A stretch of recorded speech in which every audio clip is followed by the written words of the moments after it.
Pelita bagi kakiku, terang bagi jalanku. Firman. Nah, kalau kita mau hidup sungguh-sungguh dengan Tuhan, salah satu yang kita pelajari adalah tema kita hari ini.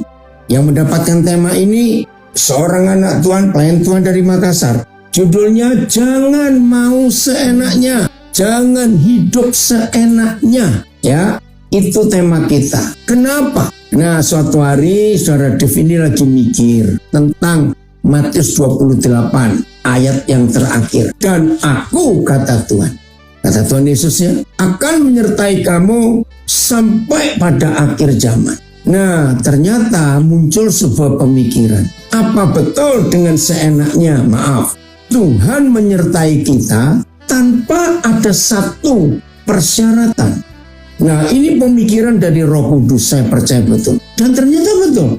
Tuhan menyertai kita menurut janjinya di Matius 28 ayat terakhir itu. Kalau ada syarat, yaitu mulai ayat 18. Perintah terakhir sebelum Tuhan kita naik ke surga.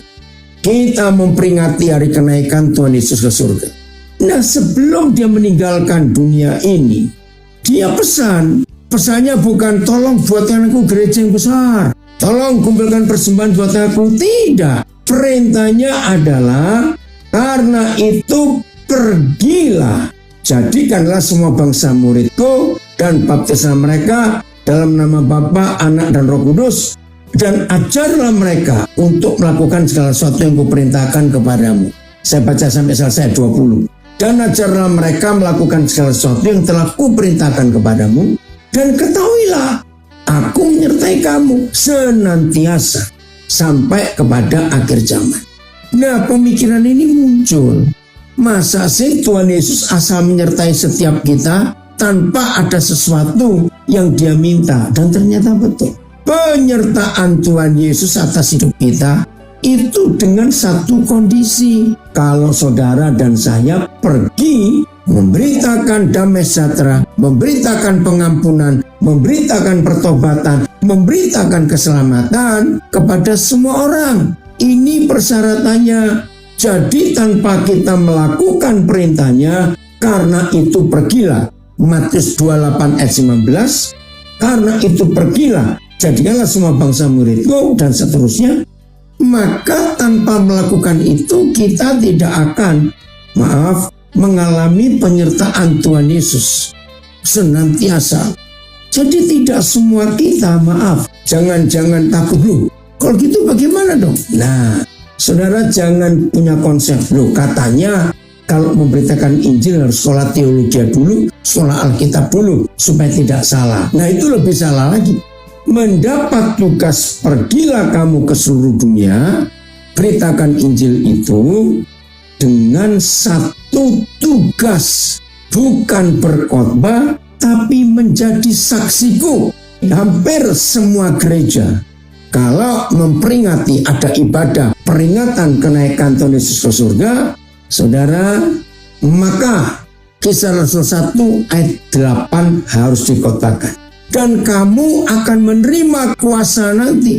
Nah, kamu akan menerima kuasa kalau Roh Kudus turun atas kamu, dan kamu akan jadi saksiku. Saksi, bukan berkhotbah. Maka itu saudara jangan, bagi yang sudah terlalu sering dengar khotbah di gereja, bahwa menjadi pelayan Tuhan, pelayan Injil, menjadi saksi Yesus harus sekolah. Tidak, nggak ada ayatnya. Ya, maka itu saudara boleh cari sampai robek Alkitab saudara. Tidak ada perintah jadilah pengkhotbah. Yang ada jadilah saksi. Nah, menjadi saksi itu nggak perlu sekolah. Loh, kenapa? Karena menjadi saksi itu sederhana. Hanya menceritakan ulang apa yang dilihat, apa yang didengar, dan apa yang dirasakan, dialami dalam hidupnya tentang sesuatu atau tentang seseorang. Jadi menjadi saksi itu tidak ada urusan dengan pendidikan, dengan teologi, dengan soal kitab. Tidak ada.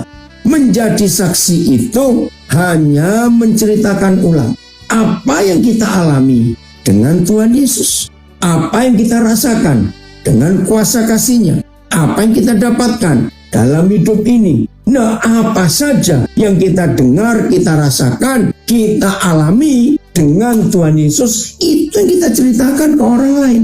Nggak boleh ditambahi, nggak boleh dikurangi. Ya pokoknya begitu. Jelas ya saudara? Maka itu tidak ada, wah kalau gitu aku nggak disertai Tuhan dong. Karena aku bukan penginjil, aku bukan hamba Tuhan. Nah, itu konsep yang salah. Semua kita yang sudah pernah mengalami sesuatu dengan Tuhan Yesus, maka perintah Matius 28 harus kita kerjakan. Nah, yang unik saudara, kan viral itu di sosial media, ya nggak tahu itu foto di mana. Memang Menteri Agama kita sekarang ini luar biasa. Ternyata yang selama sekian puluh tahun, kalender kita, tanggalan kita, setiap hari kenaikan Tuhan Yesus, tanggal merah, dan itu tiap hari Kamis, ditulis hari kenaikan Isa Al-Masih. Nah, Menteri Agama kita, jadi tulisan di semua tanggalan kalender Indonesia, pemerintah memutuskan tidak ada kata kenaikan Isa Al-Masih, tapi ditulis kenaikan Tuhan Yesus Kristus. Nah, yang lucu, nggak tahu itu viral dari kota mana, di sebuah tiang jalan tol atau jalan layang, kami nggak tahu di mana, ada apa itu grafiti, ditulis gede-gede, turunkan Isa Al-Masih, gitu ya. Wah, oh itu di Makassar ya. Nih keren bagi orang Makassar ini ya. Di Makassar, oh di Jalan Andi Petarani. Ya turunkan Isa Al-Masih. Lalu ada komen dari salah satu anak saya, Jerry Pati Nasarani. Kalau Isa Al-Masih turun, habis kamu, katanya. Keren juga itu tulisan. Nah, saudara, jadi Tuhan Yesus sudah naik ke surga, dan sebelum dia turun kembali, datang kembali nanti seperti janjinya, maka ini satu-satunya tugas dari Tuhan Yesus untuk gerejanya, untuk murid-muridnya. Pergilah kamu ke seluruh dunia, beritakan Injil itu. Bukan khotbah, saksi apa yang kita alami dengan dia. Nah, maka itu kita melihat di perjanjian baru, penginjil pertama di dunia ternyata perempuan. Untuk kali ini maafkan laki-laki, minggir dulu. Karena tertulis. Dan ini yang mengheran, penginjil pertama di dunia, profesinya bukan hamba Tuhan. Betul, WTS itu tulisannya wanita tunasusila. Maaf, yang belum tahu jangan marah dulu. Mari kita buka Yohanes 4 ayat 39. Ini loh bukti kata menjadi saksiku. Nah, ayat ini kita tahu betapa hebatnya tema kita hari ini. Jangan mau hidup seenaknya. Penyertaan Tuhan atas hidup kita sampai akhir zaman hanya terjadi karena saudara dan saya menjadi saksi Yesus. Lihat itu. Dan banyak, bukan satu dua, bukan sedikit. Dan banyak orang Samaria dari kota itu telah menjadi percaya kepada Yesus. Pelan-pelan ya, saudara lihat. Karena perkataan perempuan itu yang bersaksi, bukan berkhotbah. Ia mengatakan kepadaku, pendek loh saudara. Ia mengatakan kepadaku segala sesuatu yang telah kuperbuat. Cuma itu saja. Tapi banyak orang Samaria dari kota WTS ini, pelacur ini telah menjadi percaya, bukan akal. Nah, berapa lama perjumpaannya? Ya, cobalah setelah ini kalau ada waktu, saudara 3 orang atau sekeluarga, ya, buka semua Injil Yohanes 4 ini mulai ayat 4. Ya, mulainya ayat 4. Terus sampai ayat berapa? 30 sekian. Coba didramakan, dihidupkan, ya, terserah. Mau baca pelan-pelan, mau baca cepat, terserah. Ya, saya pernah praktekkan dengan beberapa anak saya. Kurang lebih 15 menit. Itu pun masih kelamaan, karena kami ngomongnya pelan-pelan. Ya, ada yang komen ini. Menjadi saksi Kristus hanya perlu ada pengalaman pribadi dengan Tuhan. Betul. Nggak macam-macam. Maka itu maaf, nggak ada perintah suruh sekolah dulu baru bisa jadi saksi. Tidak. Jadi saksi itu nggak perlu sekolah. Pokoknya menceritakan ulang apa yang dialami. Nah, perjumpaan perempuan ini yang kurang lebih 15 menit merubah hidupnya. Dan ketika dia pulang ke kotanya, dia bersaksi. Dan banyak orang Samaria dari kota itu telah menjadi percaya kepada Yesus karena perkataan perempuan itu yang bersaksi. Saudara, inilah yang Tuhan janjikan. Nah, maaf, pelan-pelan saya ngomong. Coba buka pasal 4 ayat yang ke-10 untuk menunjukkan siapa dia ini. Ayat 10. Oke, jawab Yesus kepadanya, "Jikalau engkau tahu tentang karunia Tuhan dan siapakah dia yang berkata kepadamu." Jadi Yesus menjelaskan pada perempuan ini, "Berilah aku minum, niscaya engkau telah meminta kepadanya, dan ia telah memberikan kepadamu air hidup itu." Ayat 11. Wih, perempuan ini mendengar pernyataan itu. Oh, maaf, ayat 6 dulu. Kita tahu jam berapa, ya? Ayat 6. Jam berapa kisah itu terjadi? Ayat 6, satu terjemahan aja ya. Ayat 6.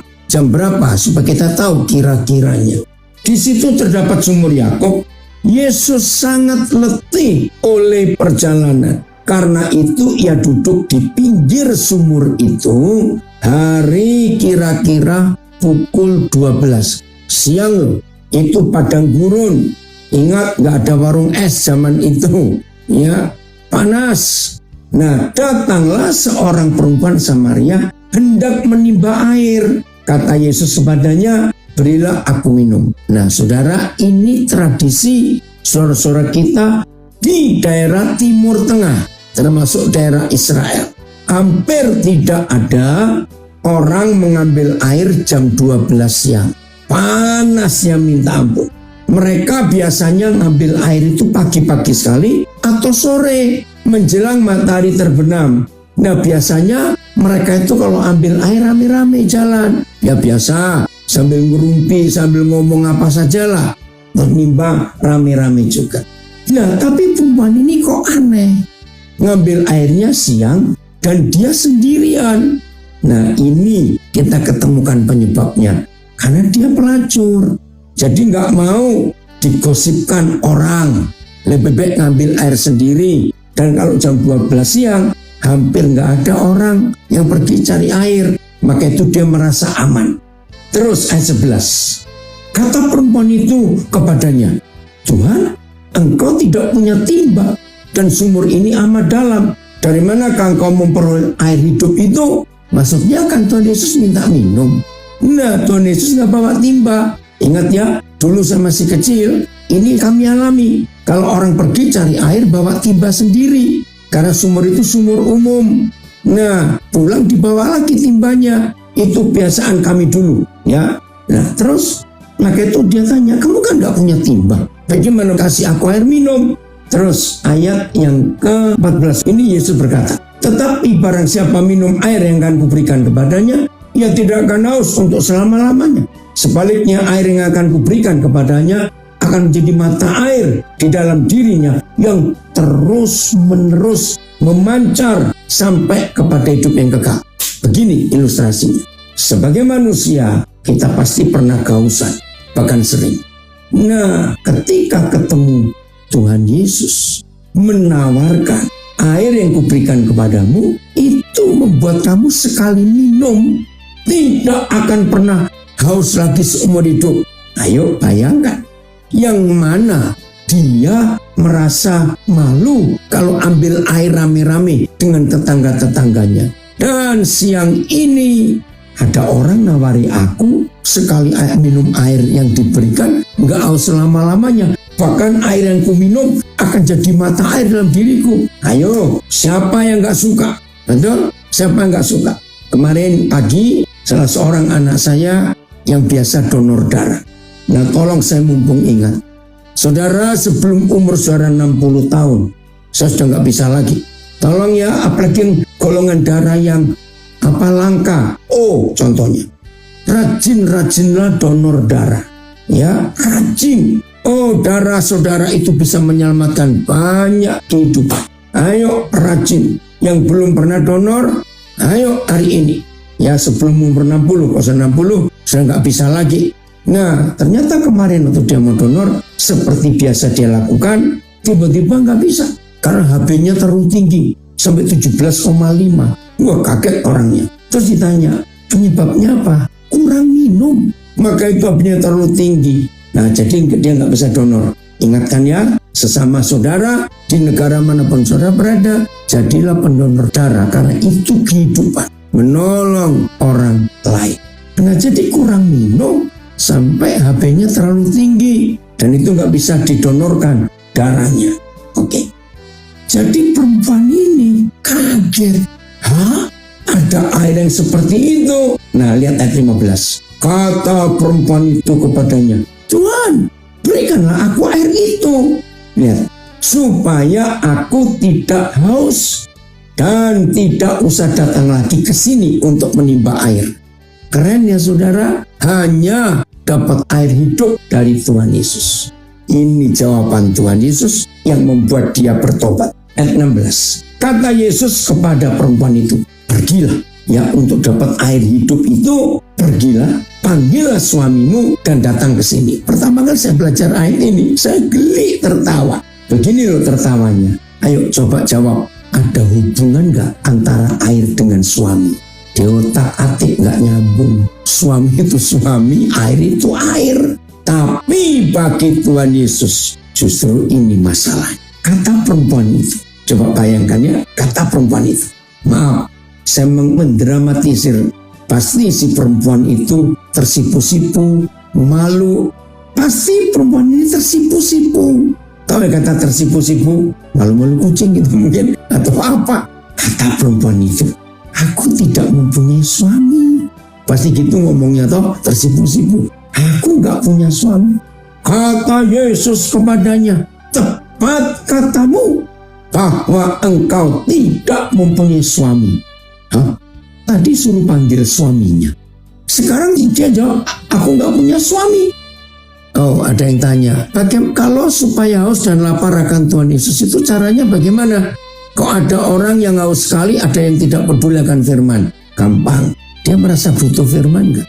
Nah, kalau firman itu makanan, firman itu kehidupan, firman itu obat, firman itu segala-galanya, kita gak usah disuruh-suruh, pasti. Begitu pula anak-anak, kalau lapar pasti minta, gak usah disuruh-suruh. Berarti kalau ada orang gak peduli firman, ya dia belum butuh gitu aja. Dan biasanya orang seperti itu cuma ada dua. Satu di antara dua alasan. Satu, duitnya terlalu banyak sehingga dia gak butuh Tuhan. Atau kedua, memang dia gak butuh Tuhan karena dia masih butuh hidup dalam dosa. Takut ketemu Tuhan. Maaf kalau jawabannya salah. Ayat 18. Ketika Tuhan Yesus mendengar aku gak punya suami, tepat katamu bahwa engkau tidak punya suami. Sebab engkau sudah mempunyai 5 suami.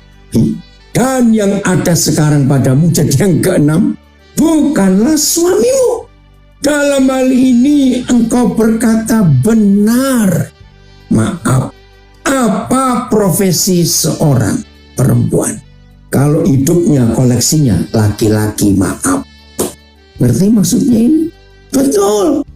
Ada yang komen lagi, mengikuti jejak Yesus dalam bersaksi, yaitu menceritakan hal-hal yang belum pernah didengar oleh telinga dan menyaksikan hal-hal yang belum pernah dilihat oleh mata dengan hal-hal yang ajaib dalam kebenaran firman Tuhan, yaitu perkataan-perkataan Tuhan yang mengandung kebenaran dan iman. Iya, pokoknya apa yang kita alami dengan perjumpaan kita dengan Tuhan Yesus, itu yang kita harus saksikan.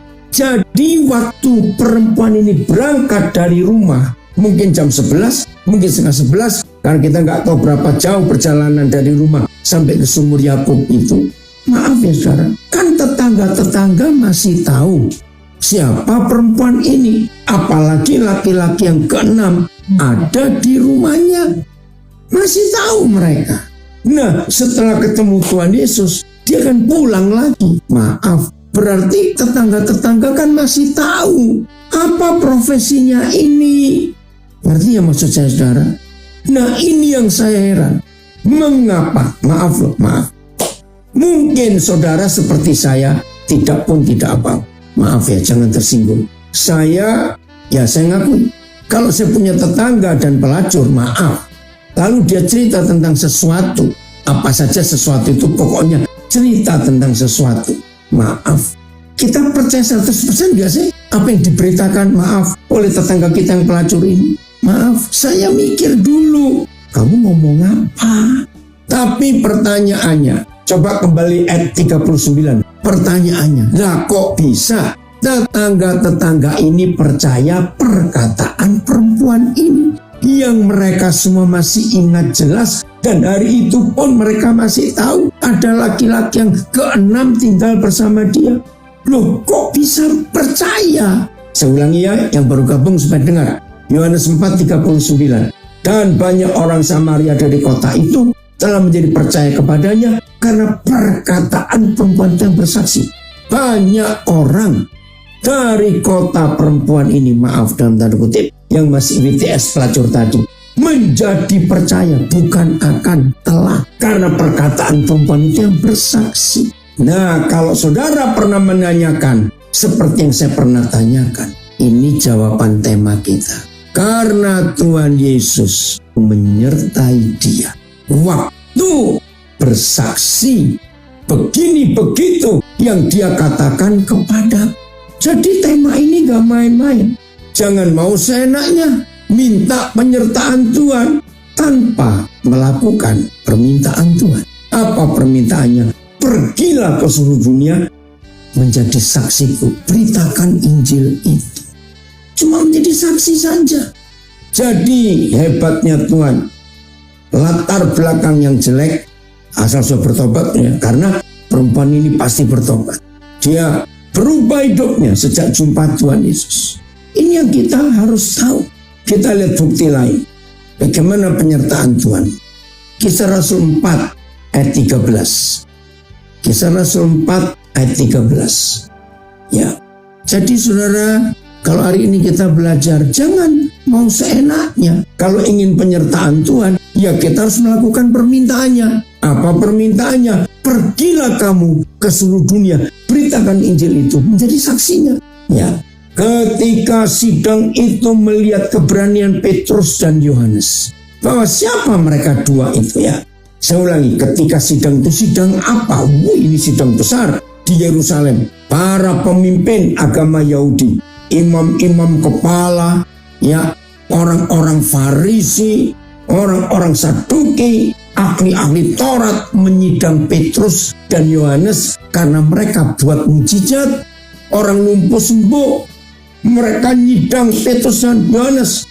Ketika sidang itu melihat keberanian Petrus dan Yohanes dan mengetahui, ingat ini, bahwa keduanya orang biasa yang tidak terpelajar. Heranlah mereka, dan mereka mengenal keduanya, bukan sebagai teolog, bukan sebagai sarjana teologi atau apa saja, mengenal keduanya sebagai pengikut Yesus. Lihat itu, ada komen, perempuan Samaria di sumur Yakub adalah sebuah figur dari Injil Yohanes. Dalam Yohanes 4 ayat 4-26, dalam tradisi gereja ortodoks timur, ia dianggap sebagai seorang santa yang dinamai Fotine atau Fotini, Fotina, dari kata Greek, artinya terang. Ya, terima kasih untuk yang kirim penjelasan ini. Ya memang maaf, walaupun dia pelacur, tapi sudah berjumpa Yesus, hidupnya berubah, dia jadi terang. Puji Tuhan untuk tambahan ini.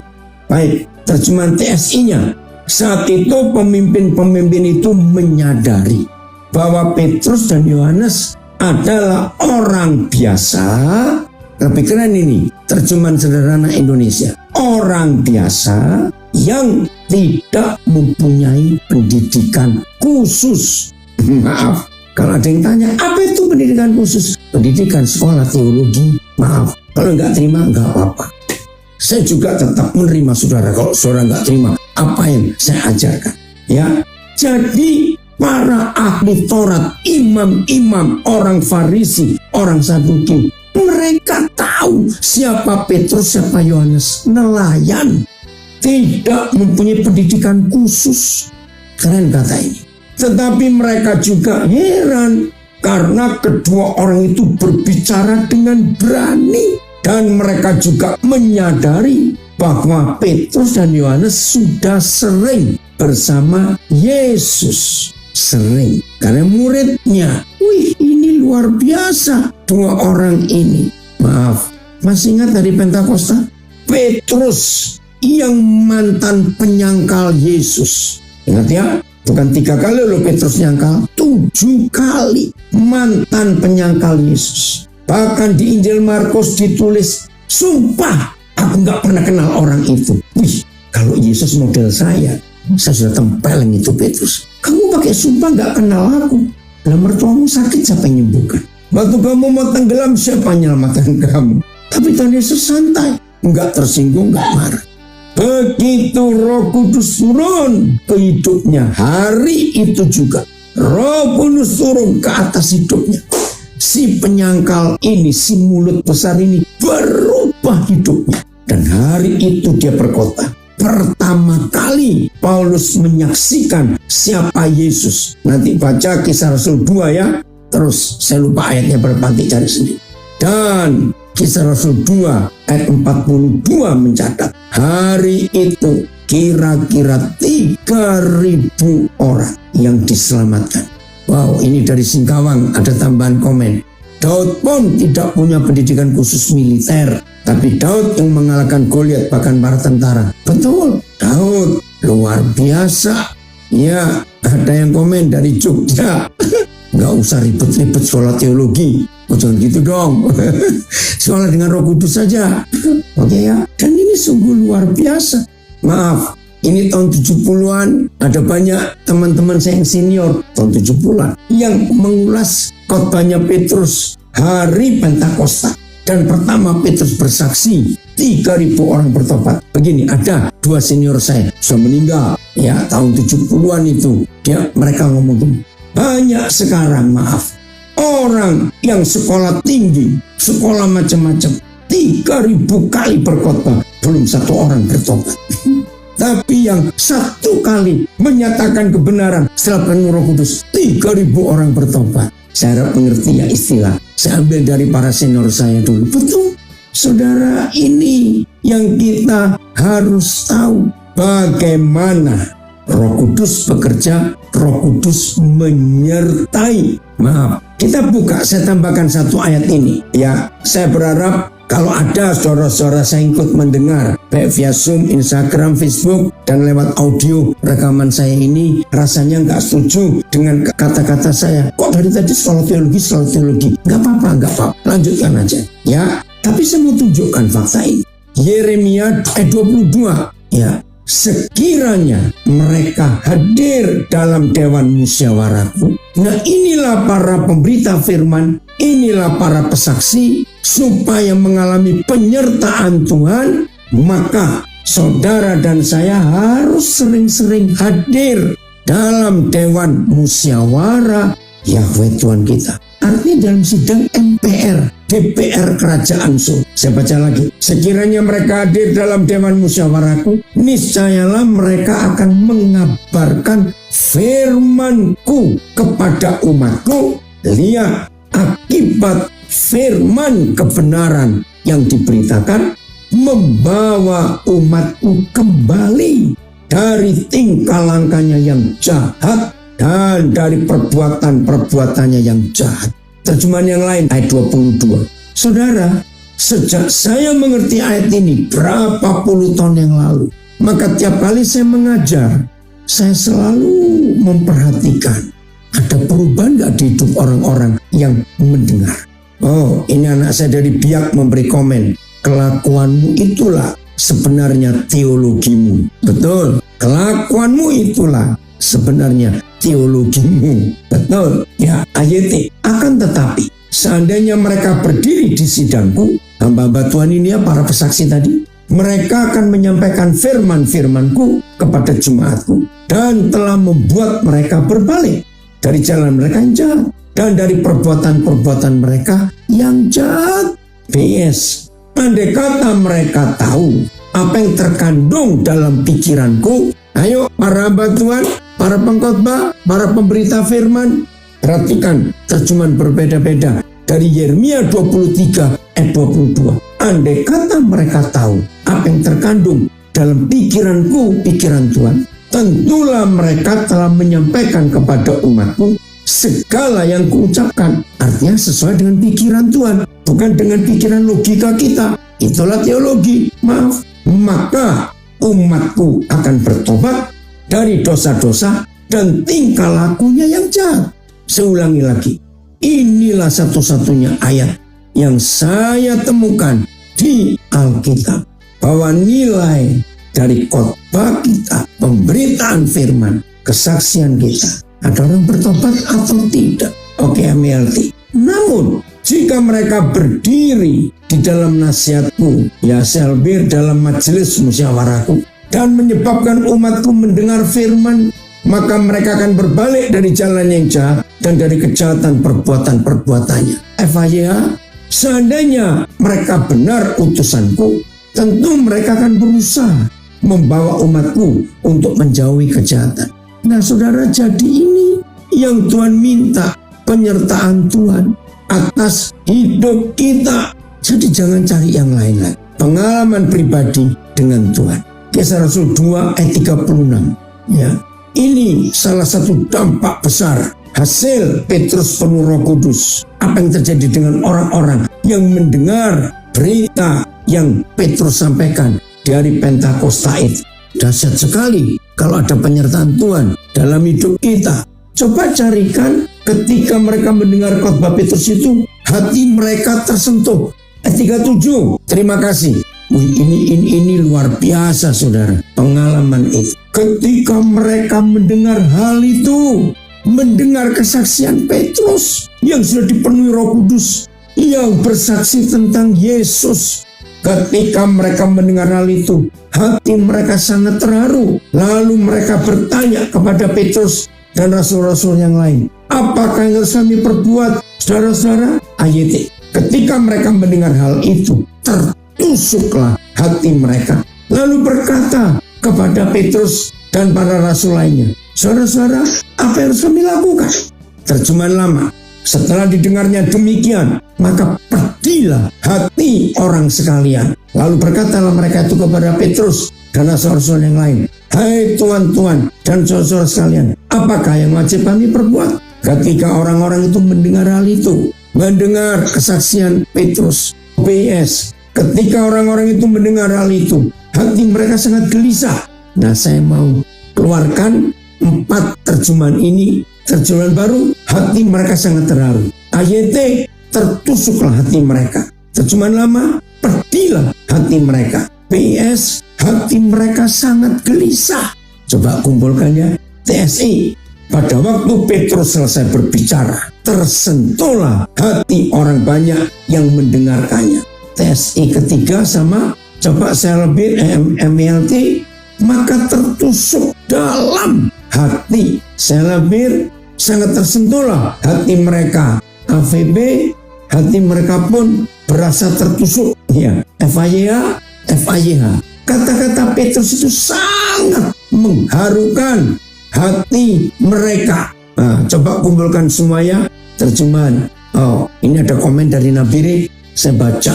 Kisah di sumur itu adalah bukti otentik, tak terbantahkan dan alkitabiah, bahwa perjumpaan dengan Yesuslah yang memampukan orang hina berubah dan mengubah kehidupan banyak orang kembali kepada Tuhan. Bukan pengetahuan tentang Tuhan adalah teologi, tapi pengenalan. Teologi berpotensi menjadikan orang seenaknya sendiri. Apa-apa diukur dengan pikiran manusia, ya karena logi. Teologi sama dengan biologi, psikologi, antropologi, dan logi-logi yang lain. Ya, hebatnya kalau saudara dan saya menjadi saksi Yesus, maka Tuhan Yesus akan menyertai kita. Dan kalau Dia menyertai kita, ya dampaknya seperti ini yang kita baru baca tadi. Tertusuk, tersentuh, apalagi dia terharu. Dahsyat firman yang diurapi oleh Roh Kudus itu. Karena penyertaan Tuhan di hidup saudara dan di hidup saya. Ada perubahan. Oke. Tadi Tuhan Yesus berkata kepada perempuan itu, barang siapa minum air sumur ini, ia akan haus lagi. Tapi barang siapa minum air yang kuberikan kepadanya, dia nggak akan haus untuk selama-lamanya. Bahkan air yang kuberikan kepadanya akan menjadi pancaran air di dalam jiwanya. Saudara bisa bayangkan. Nah, ayo kita buka Yohanes 7:38. Yohanes 7:38. Ada apa ini Yohanes 7:38? Kita lihat. Barang siapa percaya kepadaku. Nah, di ayat ini ada syarat yang tidak hanya sekedar percaya. Ini bagian penting dari tema kita. Jangan mau hidup seenaknya. Nah, ini penekanan seenaknya. Ternyata tidak sekedar orang yang percaya Tuhan Yesus. Ada syaratnya. Percaya kepadaku seperti yang dikatakan oleh kitab suci. Maka dari dalam hati orang yang percaya kepada Yesus seperti yang dikatakan kitab suci. Halo, pelan-pelan saya ngomong supaya nggak kaget. Kitab suci yang mana? Dari Kejadian sampai Wahyu. Jangan hidup seenaknya. Ada syarat, ada peraturan. Barang siapa percaya kepadaku, seperti yang dikatakan oleh kitab suci, maka dari dalam hatinya akan mengalir aliran-aliran air hidup. Bukan cuma satu aliran, tapi beberapa aliran, pokoknya lebih dari satu. Dan tidak sekedar air, tapi air hidup. Ayat orang yang percaya kepadaku, seperti yang dikatakan kitab suci, dari dalam dirinya kan mengalir aliran air hidup. TL. Barang siapa yang percaya kepadaku, seperti yang tersebut di dalam Alkitab, dari dalamnya itu akan mengalir beberapa sungai air hidup. Ini terjemahan lama. PS. Mengenai orang yang percaya kepadaku, tertulis dalam Alkitab, dari dalam hatinya mengalirlah aliran-aliran air yang memberi hidup. TSI. Seperti tertulis dalam firman Tuhan, orang yang percaya kepadaku, dari dalam hatinya akan mengalir aliran air yang memberi hidup. Jadi saudara tidak sekedar percaya Tuhan Yesus, tapi harus seperti yang dikatakan oleh kitab suci. Maaf, salah satu hal ya, karena kalau dibahas terlalu panjang. Firman ampuni, ampuni, ampuni, mengampuni, mengampuni. Ternyata salah satu penyumbat utama. Catat, salah satu penyumbat atau penyumbat sumbatan utama.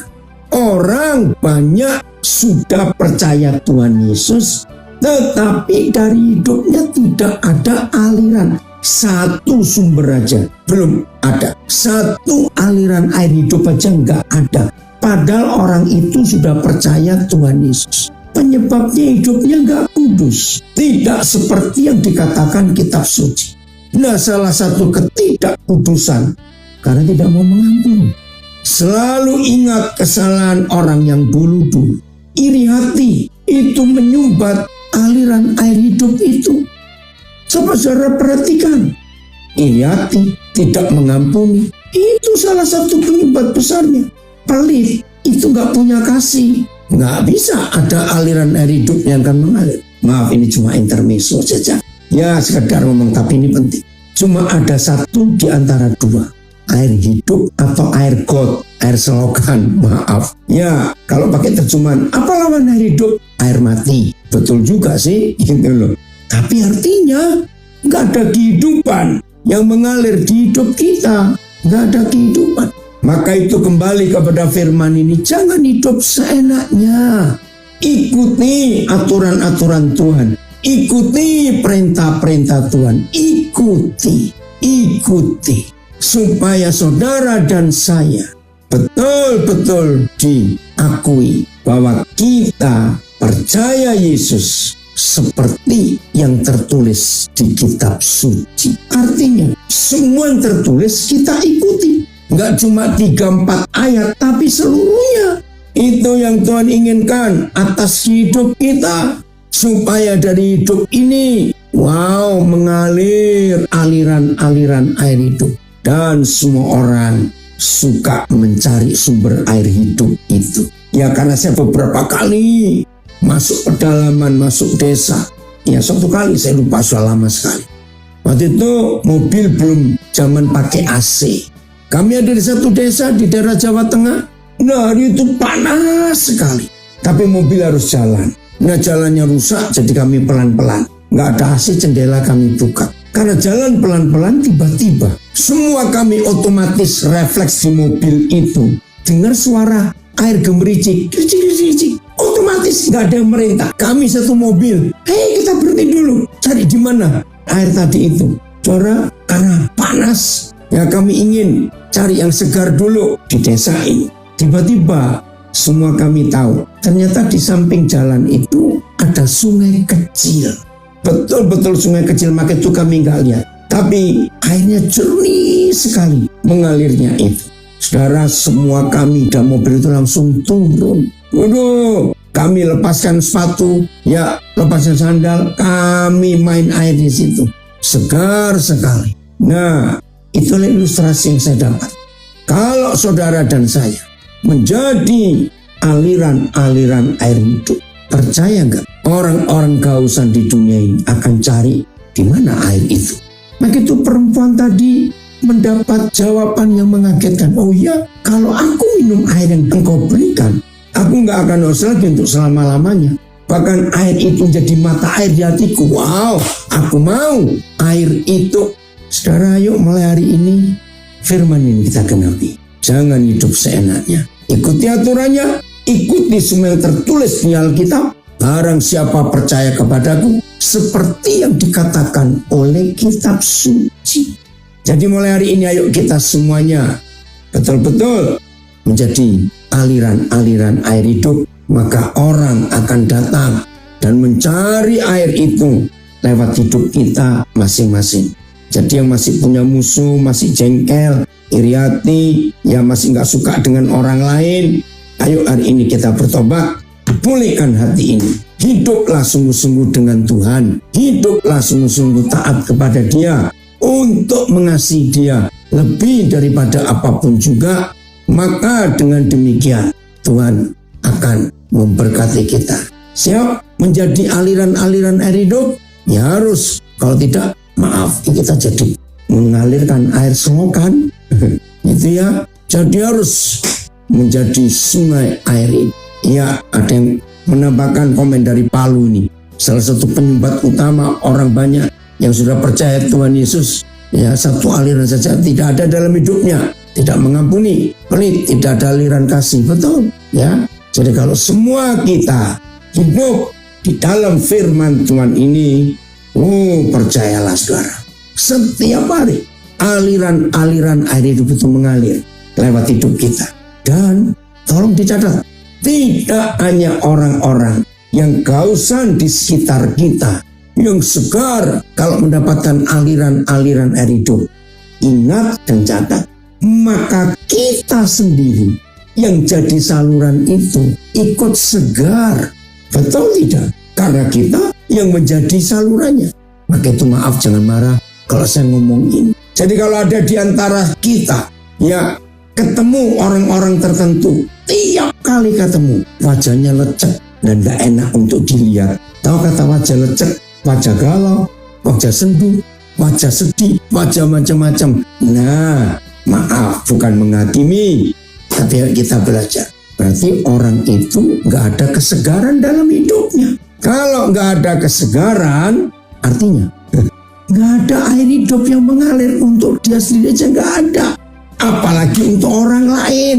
Gak mungkin. Ada yang komen, tema yang dahsyat. Makasih untuk pesan iman yang membuat hati ini semakin dibukakan untuk mengerti kehendak Bapa. Puji Tuhan. Makasih untuk hamba Tuhan, orang hebat dari Makassar yang mendapatkan tema yang luar biasa.